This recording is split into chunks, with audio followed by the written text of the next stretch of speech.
hát sau vườn nhà tôi. Giọt nắng bâng khuâng, giọt nắng rơi rơi bên thềm. Bài hát bâng khuâng, bài hát mang bao kỷ niệm đã qua. Lâu lắm rồi em không đến chơi, cây xuân đất lá bạc như rơi. Sỏi đá rơi phong, sỏi đá chưa quên chân người. Bài hát rơi sâu, bài hát viết không những lời đã vội lá.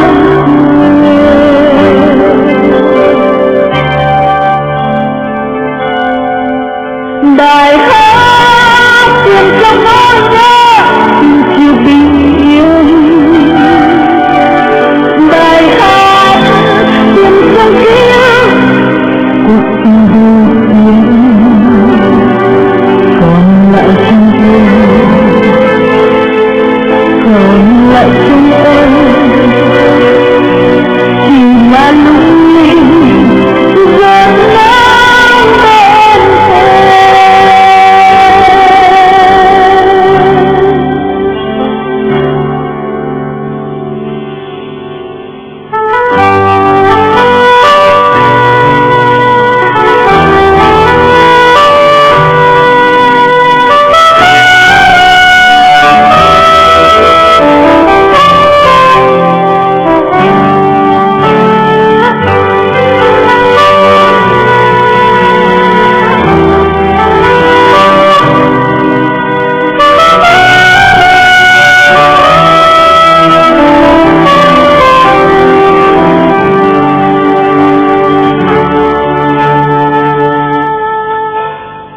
Vẫn hồng chiếc sông nhà tôi, chim vẫn hát sau vườn nhà tôi.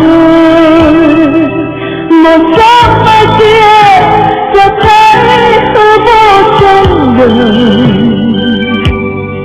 Người vẫn đâu đây, người cũng đã rồi, chỉ là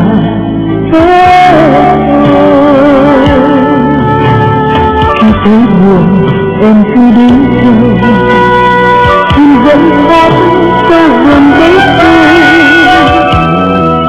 Chỉ có trong tôi ngày đã sáng đêm lâu rồi. Bài hát cho em giờ đã hát cho mọi người. Bây giờ bài hát tìm trong khói thuốc tình chiều bình yên. Bài hát tìm trong mắt biết tình chiều hoàng hôn. Trả lại cho tôi, trả lại cho em, trả về hứng không giọt nắng bên em.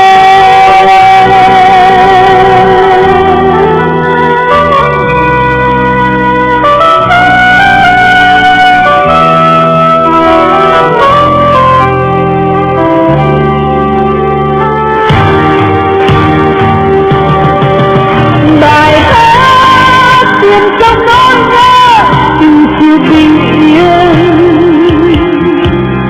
Bài hát tìm trong ký ức cuộc tình đầu tiên. Còn lại trong tôi, còn lại trong em chỉ là lung linh giọt nắng.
lòng hay